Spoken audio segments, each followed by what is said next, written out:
د ګلونو، میوو، د سبزو او سیندونو ځمکه چارسده.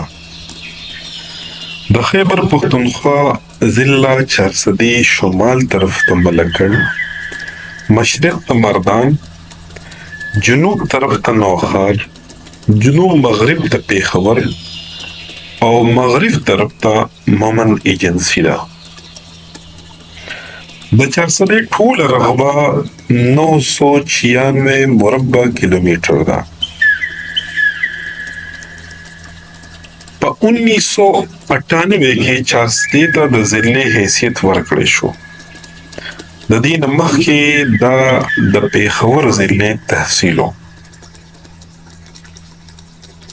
2023 کې چې کومه مردم شماري شوې وه، د هغې مطابق د چارسدې آبادي 18,15,500 نفوسو باندې مشتمله ده، یعنی 18,35,500 افراد په چارسده کې اوسي، چې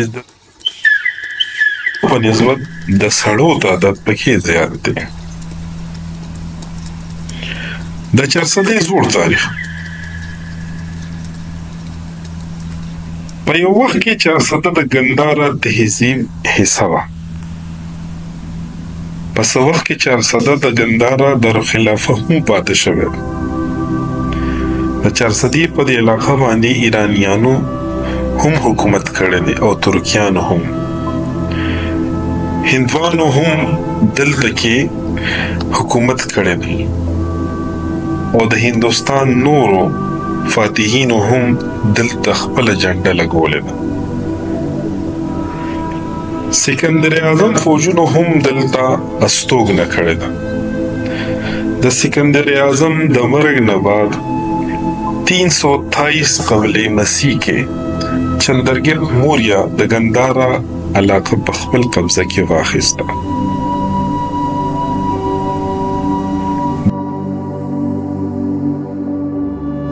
د محمود غزنوي راتلو نه مخکې هندو مذهب او بیا بود مذهب په دې علاقه کې خور. د غزني د محمود په برکت په دې علاقه کې 1026 لږ کې اسلام خور شو. الله اکبر الله اکبر الله اکبر الله. اوس په چارسده کې 99% کسان په سلو کې یو کم 100 کسان مسلمانان دي. په چارسده کې دی وخت کې تقریبا 4,000 جماعتونه او په سوونه مدرسې دي. د چارسدې زوړ نوم پشکلال دی. د دې ذکر د هندوانو په تاریخ کتاب راماین کې هم شته. هندو راجا بارته چې کله دا علاقه قبضه کړه، نو د خپل زوی پشکلا په نوم یې کړه. پشکلا ته پښتو کې د برسنډې ګل یا د کول پول اردو کې ویل شي. حصار ډېر آرکیولوژیکل سروے آف انډیا کتاب کې سر جان مارشل 1902 کې لیکي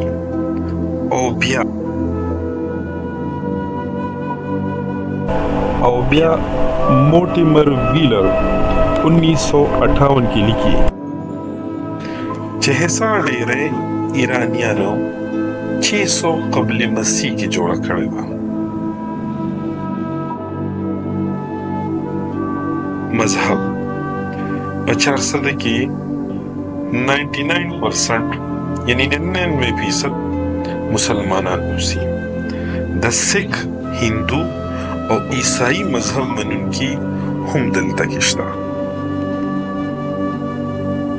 ژبه پښتو ده،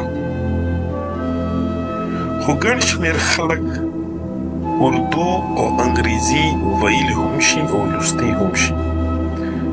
په سرکاري پرایویټ سکولونو کې د پښتو په نسبت اردو انګریزي طرف ته توجه زیاته ده. خو د افسوس خبره دا ده چې تعلیمي ادارو پښتو ژبې او ادب ته رجوع ډېره کمه ده.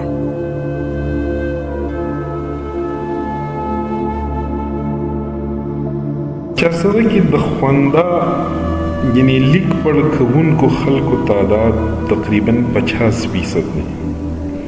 د پخوا په نسبت اوس په ګڼ شمېر هلکان او جینکې سکولونو کالجونو ته ځي.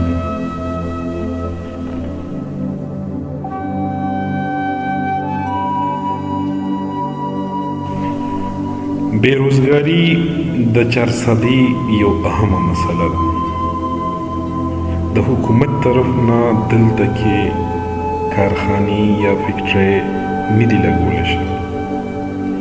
پس زمانه کې دلته کې شوګر میل او پیپر میل موجود و چې هغې کې په سلګونو مزدورانو کار کوو، خو ډېره موده وشوه چې هغه هم بند دي. د چارسدې د ځمکو مالکان زیاتتر خانان دي. ډېر خانان د کروندې زمیندارو ته ډېره ښه بدله ورکوي، خو په ډېرو ځمکو باندې خانداني دشمنۍ هم شته او ډېرې ځمکې شړې هم دي. د سیندونو د ډېروالي په وجه چارسده څو پیرې سیلابونو ځپلې ده. جون، جولای او د اګست په میاشت کې د سیلاب خطر ډېره زیات دی.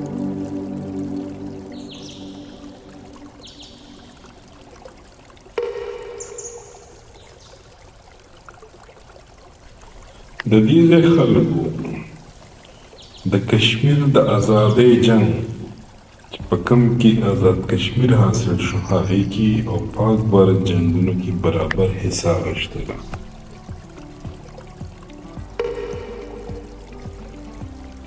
د چارسدې په ځمکه کې خلوص، مینه، مهمان نوازي ډېره. دې مردمخیز ځمکې ډېر شاعران او ادیبان پیدا کړي چې په هغې کې عبدالحمید بابا، محمد امین اجي صاحب، ګران بابا او دغسې په سوونو نورې هستۍ شامل. غني خان هم د چارسدې د ځمکې یو ځلېدونکی ستوری دی.